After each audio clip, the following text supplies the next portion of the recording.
ધોરણ 12 સાયન્સ રસાયણ વિજ્ઞાન પ્રકરણ 13 અને લેક્ચર નંબર 3 એમાં આપણે એમાઇન સંયોજનોની બનાવટની બે પ્રક્રિયા આગળના લેક્ચરમાં ભણ્યા હતા.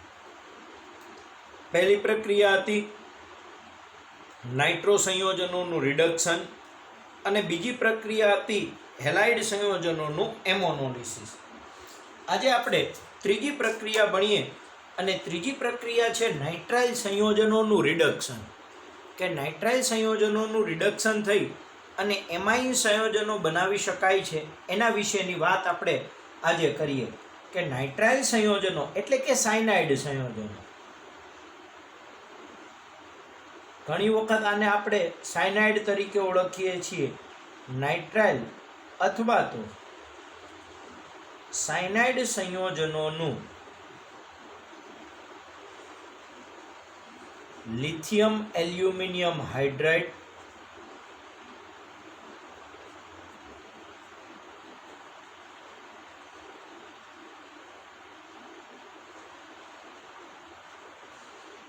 એટલે કે LiAlH4 અથવા ઉદ્દીપકીય હાઇડ્રોજનીકરણ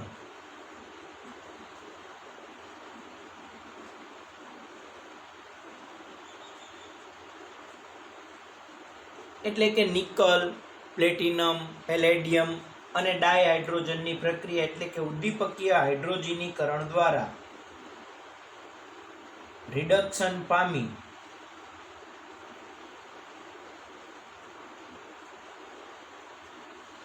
પ્રાથમિક એમાઇન સંયોજન મળે છે.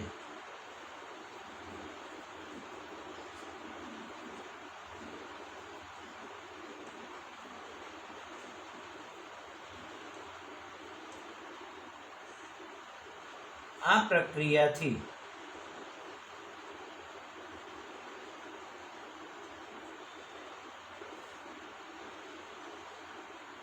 નાઇટ્રાઇલમાં હોય આ પ્રક્રિયાથી એક કાર્બન વધુવાળા એમાઇન મળે છે. હવે આની પ્રક્રિયાને લખીએ આપણે કે RCN R C triple bond N અને એનું હાઇડ્રોજનીકરણ નિકલ ઉદ્દીપકની હાજરીમાં એટલે કે ઉદ્દીપકીય હાઇડ્રોજનીકરણ અથવા લિથિયમ એલ્યુમિનિયમ હાઇડ્રાઇડ વડે રિડક્શન પામી અને નિપજ સ્વરૂપે RCH2NH2 બનાવે છે. માનો કે આપણે એવું લખીએ કે CH3CH2CN અને એનું જો આપણે નિકલ ઉદ્દીપકની હાજરીમાં હાઇડ્રોજનીકરણ કરીએ અથવા NaHg સોડિયમ સરસ અને ઇથેનોલ સાથેની પ્રક્રિયા C2H5OH NaHg સોડિયમ સરસ અને C2H5OH એટલે ઇથેનોલ સાથેની પ્રક્રિયાથી નિપજ સ્વરૂપે CH3CH2CH2NH2 તો આને ઇથાઇલ સાયનાઇડ લખાય અને અહીંયા આપણને પ્રોપેનેમાઇન મળે તો એક કાર્બન વધારે હોય એવો એમાઇન નિપજ સ્વરૂપે મળે છે. આ પ્રક્રિયાને ચડતા શ્રેણીની પ્રક્રિયા તરીકે પણ ઓળખવામાં આવે છે કારણ કે એક કાર્બન વધુ હોય એવો એમાઇન સંયોજન નિપજ સ્વરૂપે મળે છે. પછી ચોથી પ્રક્રિયા આપણે ભણવાની છે amide સંયોજનોનું reduction.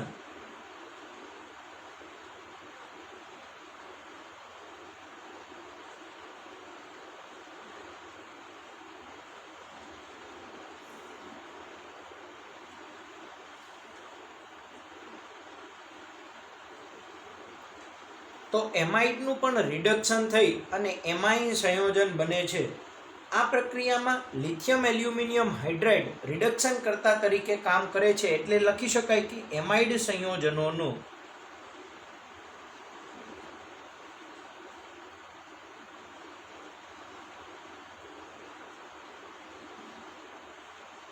Lithium aluminium hydride દ્વારા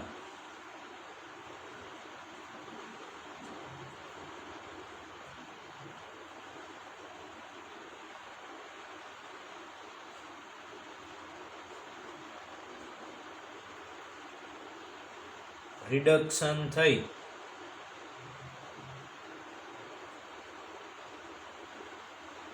એમાઇન સંયોજન મળે છે.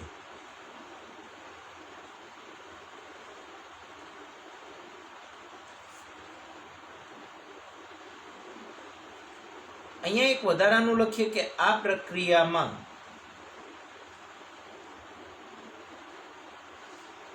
કાર્બનની સંખ્યામાં ફેરફાર થતો નથી.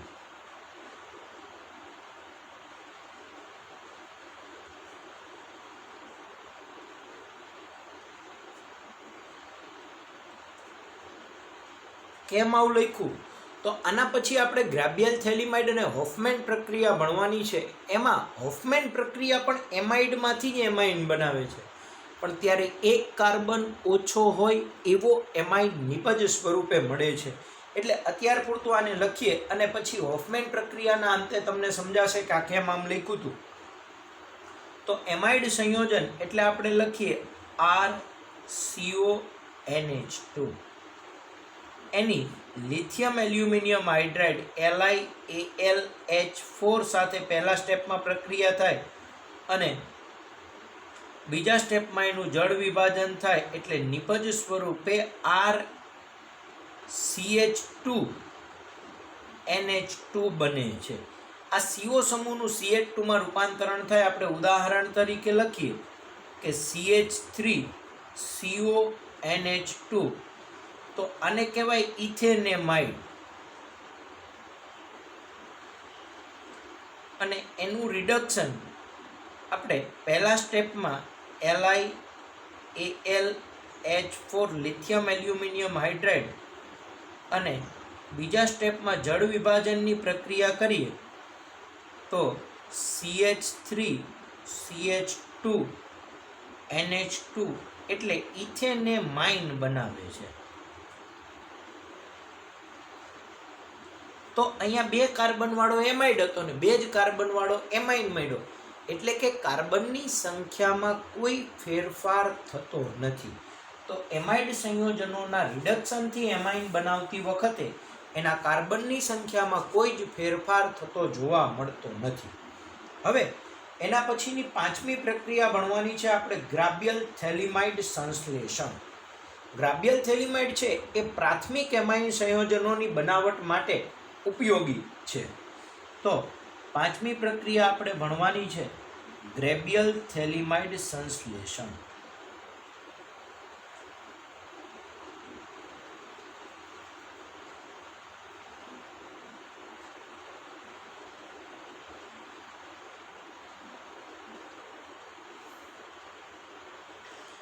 એમાઇન સંયોજનોની બનાવટની 5મી પ્રક્રિયા ગ્રાબિયલ થેલિમાઇડ સંશ્લેષણ. અને ગ્રાબિયલ થેલિમાઇડ સંશ્લેષણ તો પ્રાથમિક એમાઇન સંયોજનોની બનાવટમાં આ પ્રક્રિયા પ્રાથમિક એમાઇન સંયોજનોની બનાવટ માટે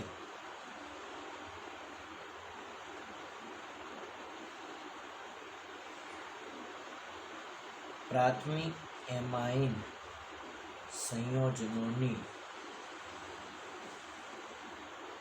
બનાવટ માટે ઉપયોગી છે.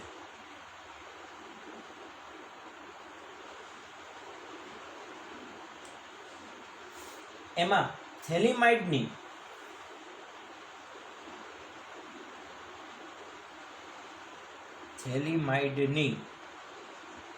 ઇથેનોલિક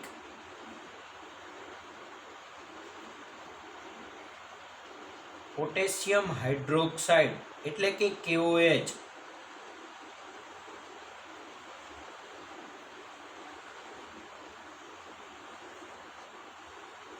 સાથે પ્રક્રિયા કરતા પોટેશિયમ થેલેમાઇડ મળે છે.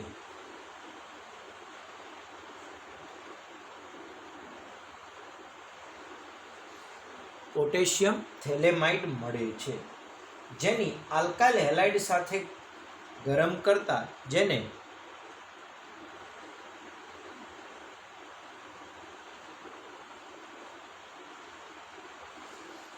આલ્કાઇલ હેલાઇડ સાથે ગરમ કરી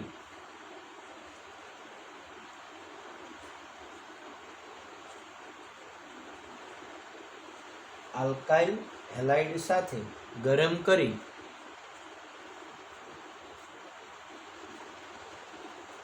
જળ વિભાજન કરતા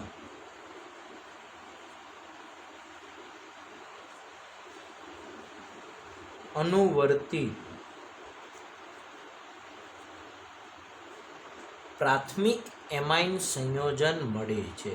અનુવર્તી પ્રાથમિક એમાઇન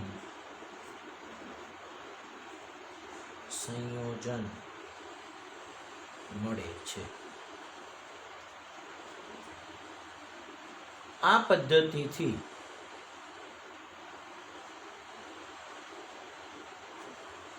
એરોમેટિક એમાઇન બનાવી શકાતા નથી.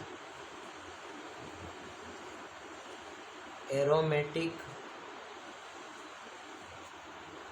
પ્રાથમિક એમાઇન સંયોજન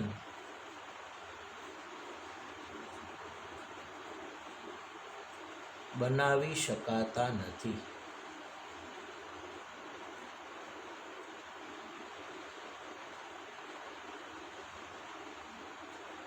કારણ કે એરાઇલ હેલાઇડ એ થેલિમાઇડ સાથી બનતા ઋણાયન સાથે કેન્દ્રાનુરાગી પ્રક્રિયા કરતા નથી, પણ એટલું બધું આપણે વધારે ડીપમાં સમજવાની જરૂર નથી.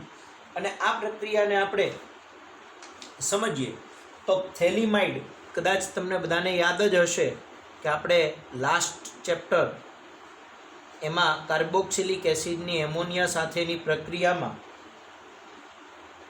આપણે એ ભણેલા હતા કે CO NH CO આને થેલિમાઇડ કહેવાય. આ થેલિમાઇડની ઇથેનોલિક KOH સાથે પ્રક્રિયા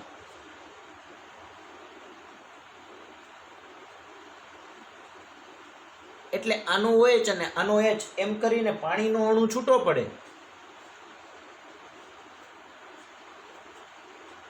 અને નિપજ સ્વરૂપે C double bond O N minus અને K પ્લસ એટલે પોટેશિયમ થેલિમાઇડ મળે.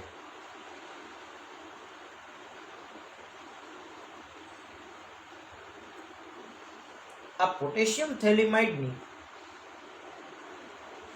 RX એટલે કે હેલો આલ્કેન સાથે પ્રક્રિયા કરો એટલે પોટેશિયમ અને હેલોજન દૂર થઈ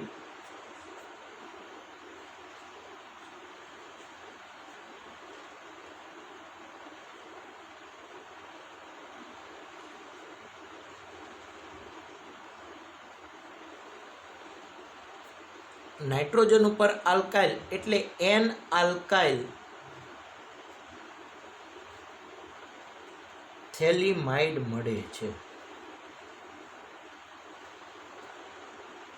પછી આ N આલ્કાઇલ થેલિમાઇડની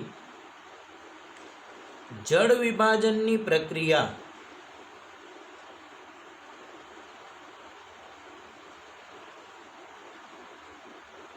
NaOH એટલે કે બેઝિક માધ્યમમાં જો કરીએ તો અહીંયાથી જળ વિભાજન થાય, આ બાજુ OH આ બાજુ OH. હવે સમજીએ, આ છેલ્લું સ્ટેપ હું તમને અહીંયા સમજાવું પછી ડાયરેક્ટ લખાવું કે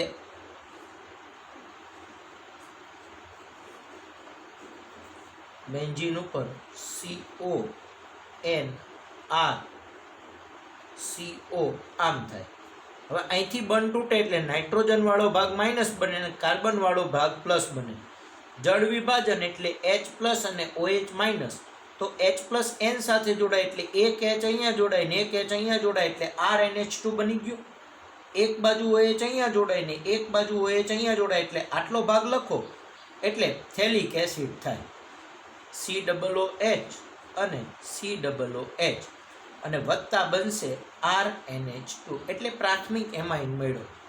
પણ માધ્યમ આપણે બેઝિક રાખ્યું, NaOH ની હાજરી લીધી એટલે એસિડ છે એ પાછો બેઝ સાથે પ્રક્રિયા કરે, આનો OH અને આનો H એમ કરીને પાણીનો અણુ છૂટો પડે અને નિપજ સ્વરૂપે આગળ ઉપર જતા COO- અને Na+ અને અહીંયા COO- અને Na+ એટલે સોડિયમ થેલેટ મળે અને પ્રાથમિક એમાઇન સંયોજન નીચે છૂટું પડે.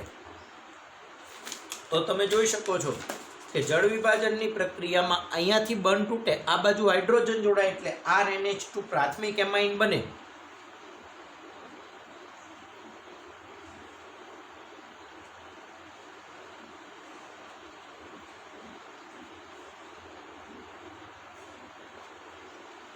વત્તા બેન્ઝીન રિંગ સાથેનો જે ભાગ છે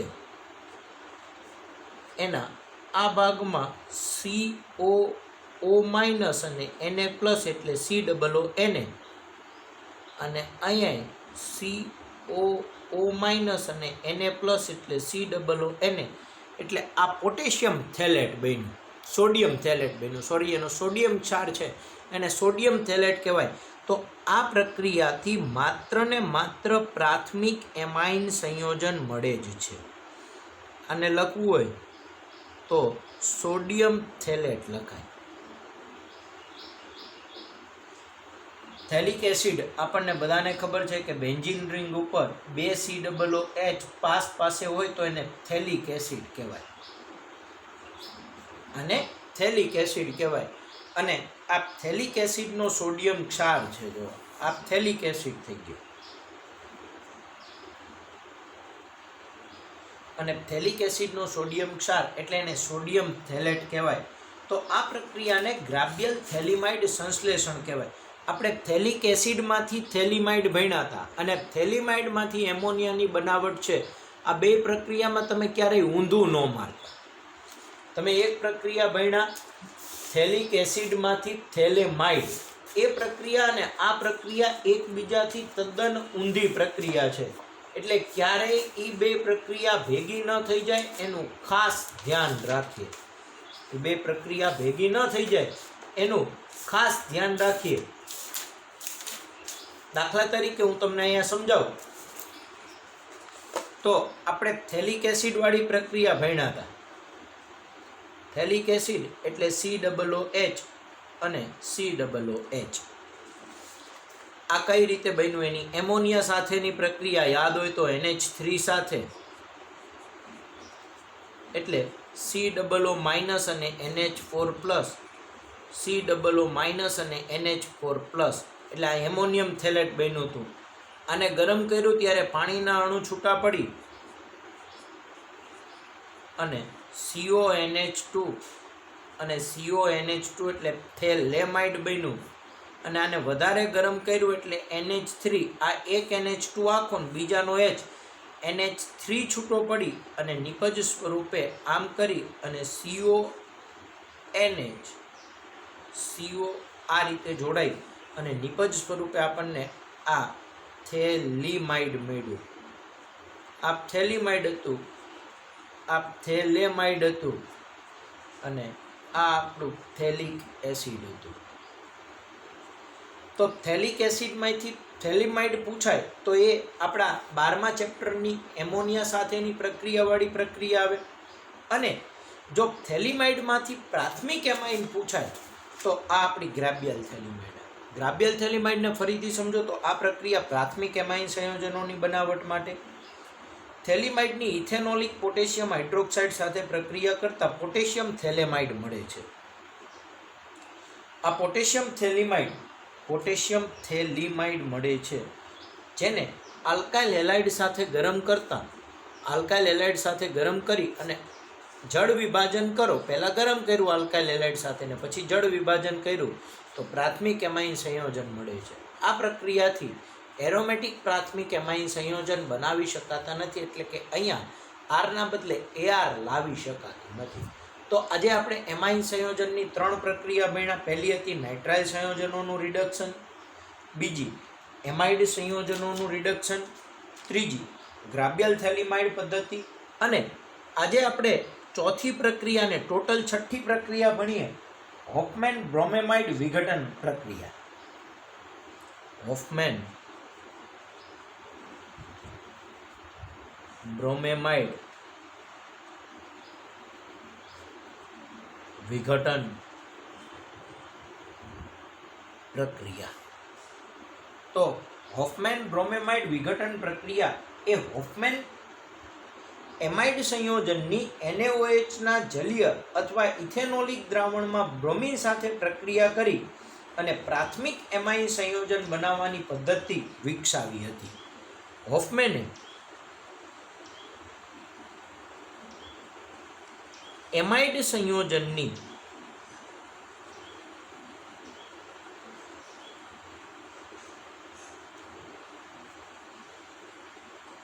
સોડિયમ હાઇડ્રોક્સાઇડના દ્રાવણ સાથે સોડિયમ હાઇડ્રોક્સાઇડના જલીય અથવા ઇથેનોલિક દ્રાવણમાં જલીય અથવા ઇથેનોલિક દ્રાવણમાં બ્રોમિન સાથે પ્રક્રિયા કરી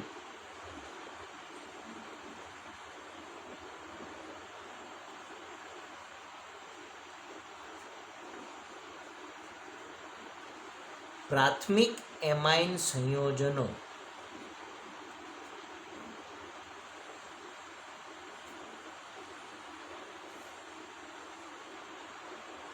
પ્રાથમિક એમાઇન સંયોજન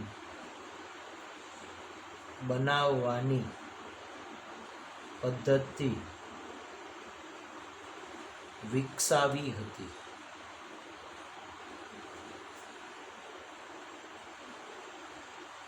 અને આ પ્રક્રિયામાં એમાઇડ સંયોજન કરતાં એક ઓછા કાર્બન ધરાવતો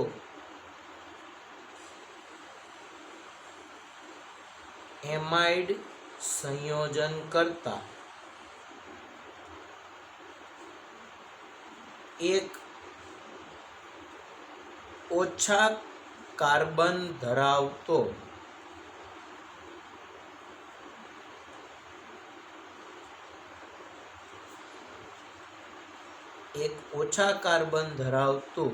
એમાઇન સંયોજન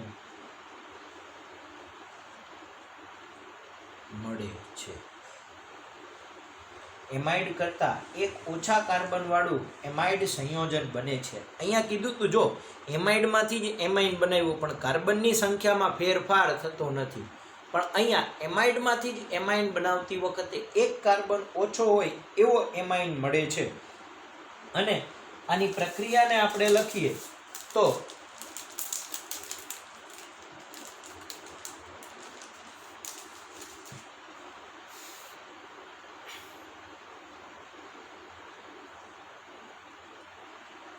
RCONH2 એની 4 મોલ NaOH અને Br2 સાથે પ્રક્રિયા થતા નિપજ સ્વરૂપે આપણને RNH2 એટલે કે પ્રાથમિક એમાઇન વત્તા Na2CO3 વત્તા 2NaBr અને વત્તા 2H2O મળે છે.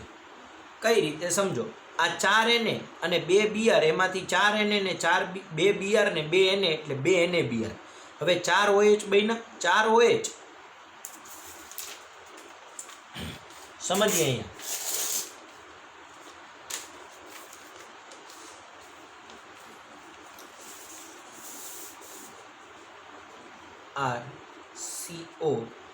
RCONH2 વત્તા 4 NaOH વત્તા Br2. જ્યારે આની પ્રક્રિયા કરાવીએ ત્યારે 2 સોડિયમ અને 2 Br એમ કરીને 2 NaBr છૂટો પડ્યો. હવે અહીંયા 4 Na હતા, એમાંથી 2 Na વધ્યા, અને 4 OH છે, 1 2 3 અને 4 OH. હવે અહીંથી છૂટો પડશે. ખરેખર તો પ્રક્રિયામાં આ 2 H લઈને 2 પાણીના અણુ છૂટા પડે ને પછી પ્રક્રિયા કરે, પણ આપણે એટલું બધું ન સમજીએ. તો આ CO, 1 ઓક્સિજન આ ને 1 ઓક્સિજન આ, 2 Na. હવે 4 OH માંથી 2 OH, આ બેમાંથી HH લઈ અને 2 H2O છૂટા પડી જાય, એટલે અહીંયા 2 O વધ્યા. આ H ગયો, આ H ગયો, OH OH એમ કરીને H2O ગયા. આ 2 O, 2 સોડિયમ અને CO એમ કરી અને Na2CO અને આ 2 O એટલે Na2CO3 છૂટો પડ્યો અને આ CO છૂટો પડ્યો, એટલે આ બાજુથી આપણને RNH2 બને છે. તો ફરીથી સમજો, આ 4 માંથી 2 સોડિયમ અને 2 બ્રોમિન, 2 NaBr, 2 સોડિયમ વધ્યા, 2 અહીંયા લખ્યા. 4 OH, 2 OH આખા ને 2 ના H એમ કરીને પાણીના અણુ છૂટા પડ્યા. આ 2 ઓક્સિજન અને આ CO અને આ 2 સોડિયમ એમ કરીને Na2CO3 બનાવો. આ રીતે પ્રક્રિયા થાય નહીં, પણ તમને યાદ રાખવા પૂરતી મેં તમને કીધી છે. ખરેખર આ OH અહીંયા પ્રક્રિયા કરે અને પછી આખી પ્રક્રિયાના અબંધકારક ઇલેક્ટ્રોન યુગ્મની સાપેક્ષે ક્રિયાવિધિને સમજી શકાય. પણ આપણે એટલું બધું યાદ નથી રાખવું, એટલે આપણે ડાયરેક્ટ આ રીતે યાદ રાખી અને 1 કાર્બન ઓછો હોય એવો એમાઇન મળે છે. માનો કે આ જ પ્રક્રિયા આપણે ઇથેનેમાઇડની લખીએ કે CH3CONH2 એટલે ઇથેનેમાઇડ.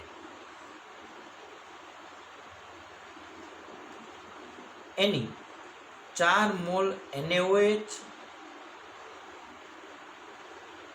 અને Br2 સાથે પ્રક્રિયા કરતા CH3NH2, કારણ કે અહીંથી CO નીકળી જાય એટલે આ મિથેનેમાઇન મળ્યું.